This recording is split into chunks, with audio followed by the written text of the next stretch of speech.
तो भाई लोग, हनुमान चालीसा का रिवीजन करके मैं गया रात के 12 बजे आईमैक्स में कॉन्जरिंग मूवी देखने। 12 साल से चली आ रही कॉन्जरिंग मूवी का आखिरी पार्ट, और इसी के साथ सुबह गाइस मेरे को एक मूवी ने काट लिया। मेरी सुप्रीम कोर्ट से रिक्वेस्ट है, पहले आप इस मूवी को वैक्सीनेट करो। खुला छोड़ दिया गाइस इस मूवी को, उसके बारे में भी बात करेंगे। लेकिन सबसे पहले अभी का रिव्यू हम करेंगे कॉन्जरिंग 4 द लास्ट राइड। इसके बाद कॉन्जरिंग खत्म, टाटा बाय बाय। और क्या इस मूवी के अंदर वो पार्ट 1 वाला हॉरर जो आपको याद दिलाएगा बार बार कि डर का असली मीनिंग क्या होता है, क्या लास्ट राइट में वो बात है? देखो भाई, कॉन्जरिंग द लास्ट राइट को आप हॉरर का एंड गेम कह सकते हो, क्योंकि बहुत ज्यादा एक्साइटेड थे लोग, क्योंकि कॉन्जरिंग एक ऐसी ब्रांड बन चुकी है हॉरर के अंदर अभी के टाइम पे, जिसका हॉरर अभी भी थोड़ा रियलिस्टिक फील होता है। और इस मूवी ने भी सेम वही किया, लेकिन कुछ प्रॉब्लम्स भी है, उसकी आगे बात करेंगे। कहानी एकदम सिंपल है। वॉरेन कपल जो है, जो कॉन्जरिंग की पूरी फ्रेंचाइजी में भूत भगाते आ रहे हैं पार्ट 1 से, वो पार्ट 4 के अंदर रिटायरमेंट ले चुके हैं। लेकिन फिर खुद की बेटी पे बन के आए तो चुपचाप काम पे लग गए लोग। तो इस मूवी के अंदर जो इमोशनल एंगल है, लड़की जिस तरह से अपने बॉयफ्रेंड को अपने माँ बाप से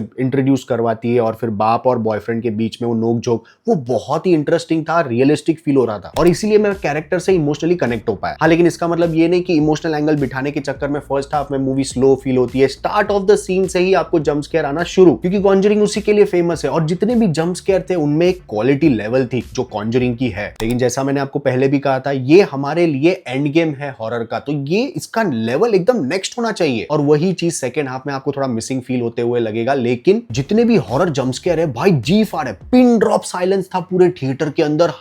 90% मूवी पिन ड्रॉप साइलेंस है भाई, शांत एकदम, धीरे धीरे सीन आगे बढ़ रहा है, एकदम अंधेरा रहता है, आपको लगता है भाई कुछ तो दिख रहा है, कुछ तो दिख रहा है, कुछ तो दिख रहा है, वही तो नहीं है। और फिर मूवी आपको ऐसा शॉक करती है, उसमें भाई मूवी को 10 on 10 दो। इवन जो मेन विलन दिखाया है मूवी के अंदर, वो जो एंटिटी है, वो भी VFX बहुत स्ट्रॉन्ग था उसका। इसे समझ में ही नहीं आ रहा था कि ये रियल आदमी है या फिर VFX है। हाँ, लेकिन कुछ जगहों पे भाई, क्योंकि मैंने शायद IMAX में देखा, तो VFX हग्गू भी लग रहा था। और थोड़ा वहीं से इसका नेगेटिव आता है क्लाइमैक्स। अरे भाई, लेकिन मेरे को एक बात बताओ, रात को ही तुम्हारी बुंड में घुस गया था भूत, तुम्हारी फटके 4 हो गई थी, और सुबह तुम पैनकेक बना रहे हो उसी घर में जहां वो भूत राइट इस मूवमेंट पे अवेलेबल है। अरे थोड़ी तो इज्जत करो रे भूत की, इसलिए वो भूत भड़का हुआ है। No respect. मूवी के कई जंप स्केयर सीन बहुत ज्यादा स्ट्रेच फील होंगे जिन्होंने कॉन्जरिंग फ्रेंचाइजी को फॉलो नहीं किया है। तो भाई, ये फ्रेंचाइजी का ऐसा ही सीन है, बहुत स्लो चलती है मूवी। और भाई क्लाइमैक्स, भाई आप फ्रेंचाइजी को एंड करो, ये शायद आपका आखिरी डरावना सीन होने वाला है, उसको आपने इतना, यार मैं आपको स्पॉइलर नहीं दूंगा, लेकिन भाई वीक था भाई, फट नहीं रही थी मेरी। कॉन्जरिंग पार्ट 1 के अंदर जो बेसमेंट के अंदर उसके आंग में घुस जाता है, वो चेयर के साथ हवा में आ जाती है, और फिर बाद में जो तांडव दिखता है भूत का, एक्सॉर्सिज्म बाप लेवल। और तुम साला अपने फ्रेंचाइजी के आखिरी बैटल के अंदर वो आईने के, इसकी मां का। अभी देखो, ऐसा समझो कि भाई पेट भर गया लेकिन मन नहीं भरा। इन शॉर्ट, कॉन्जरिंग पार्ट 1 के अंदर पूरा का पूरा केक हमारे मुंह पे मार दिया था, खाओ साला जितना खाना है। कॉन्जरिंग द लास्ट राइड के अंदर छोटे छोटे केक के पीसेस करके हमें इंस्टॉलमेंट EMI के अंदर देते रहते हैं। बाय द एंड आपको ऐसा लगता है कि यार कुछ बड़ा होना चाहिए था। तो मेरे हिसाब से मूवी बुरी बिल्कुल भी नहीं है। मूवी में एडल्ट तो कुछ भी नहीं था भाई, कोई गोर सीन नहीं, कोई ब्रूटल नहीं। हाँ, वॉमिटिंग सीन्स एक दो जगह पे है। अब एक्सॉर्सिज्म मूवी का तो वो है ही फंडा, वॉमिट तो होगा ही। मूवी ब्लडी भी है लेकिन बॉडी हॉरर नहीं है। एक छोटा सा किसिंग सीन है, जंप स्केयर बहुत ही ज्यादा एडल्ट या ब्रूटल नहीं है। मेरे लिए मूवी डिसेंट थी, बेकार बिल्कुल नहीं। शायद मैंने IMAX में देखी, इसलिए थोड़ा सा ज्यादा बढ़ा के दूंगा मार्क्स, 6.5 out of 10। तो आगे बढ़ने से पहले एक ऐसा ऐप जो बेटिंग और गैम्बलिंग बिल्कुल भी नहीं है। आप जानते ही होंगे कि बिटकॉइन अभी राइज कर रहा है। मेरे दोस्त ने $10 से ट्रेडिंग स्टार्ट की, एक दिन में $100 का प्रॉफिट हुआ। प्लेटफॉर्म का नाम है पॉकेट ब्रोकर। उसने बताया रियल मनी रियल प्रॉफिट देता है। डेमो अकाउंट से प्रैक्टिस के लिए डिपॉजिट कीजिए $10, ओपन करिए ट्रेड, और विड्रॉवल इंस्टेंटली होता है। आपको बस रजिस्टर करना है मेरे प्रोमो कोड ABHR के साथ। आपको मिलेगा 100% बोनस फर्स्ट डिपॉजिट पे। डिपॉजिट करना एकदम इजी है। चूज करें card, UPI, crypto and confirm करें। चलिए इंटरफेस पे आते हैं। ग्रीन बटन क्लिक करना है अगर आपको लगता है प्राइस ऊपर जाएगा। रेड बटन क्लिक करना है अगर आपको लगता है प्राइस नीचे जाएगा। एकदम सिंपल। यहाँ आपको मिलता है सोशल ट्रेडिंग, जहां पर बहुत सारे सक्सेसफुल ट्रेडर्स है। अगर आपको खुद से ट्रेडिंग नहीं करना है तो आप कोई भी एक सक्सेसफुल ट्रेडर को कॉपी करके अर्न कर सकते हो। ऑटोमेटिकली ट्रेडर काम करेगा। आपको दिख रहा होगा मेरा रियल अकाउंट बैलेंस। अब देखते हैं जिस ट्रेडर को मैंने कॉपी किया था वो कैसे काम करता है। लो, मैंने अर्न कर लिया। विड्रॉवल एकदम इजी है, विदाउट एनी कमीशन। आप 1 मिनट में विड्रॉवल कर सकते हो। पॉकेट ब्रोकर के अंदर एक AI ट्रेडिंग है जो कि एक स्मार्ट बॉट है जो चेक करता है chart, indicators like RSI, MACD। आपको बस ऑन करना है और रिजल्ट वॉच करना है। ये मैंने अर्न किया था पॉकेट ब्रोकर से। अब आपकी बारी। वेट मत कीजिए, अभी स्टार्ट कर सकते हैं। मेरा प्रोमो कोड कोड यूज करना मत भूलना ABHR to get 100% bonus on your first deposit. और हाँ, अपना दिमाग इस्तेमाल जरूर करें क्योंकि ये रियल मनी है। सबसे पहले डिस्क्लेमर, अपने अपने इंश्योरेंस में चेक करो कि मूवी देखने से अगर मेरी मौत हुई, मैं हॉस्पिटलाइज हुआ, तो क्या वो कवर है। मूवी शुरुआत ही होती है दिमाग को सुन कर देने वाले सीन से। ट्रक ने ठोका, गाड़ी हवा में उड़ गई, रोड पे गिर गई, अचानक गाड़ी रोड से ट्रैक पे चली गई। रोड पे गाड़ी गिरी हुई रेलवे ट्रैक पे कैसे चली गई, स्टार्ट में ही मूवी आपके दिमाग को बोलती है।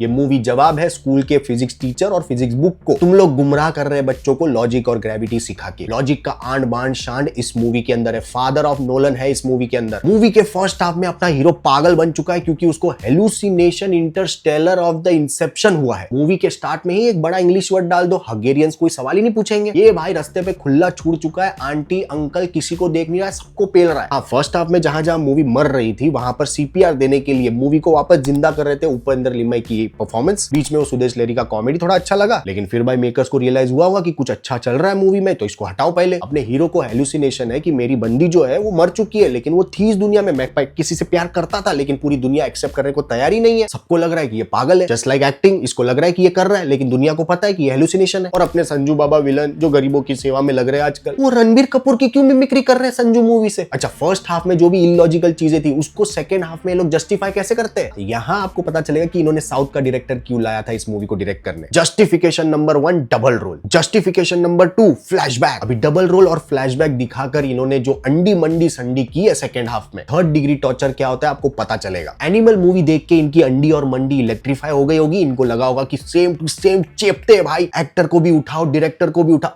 डायरेक्टर इन्होंने संदीप रेड्डी वांगा क्यों नहीं लिया, क्योंकि ये पहले ही क्लियर थे अच्छी मूवी बन गई तो कमाएगी, फिर हमको टैक्स देना पड़ेगा। तो गाइस GST टैक्स से बचने के लिए इन्होंने खराब मूवी बनाई ताकि लॉस दिखा सके और ब्लैक का व्हाइट।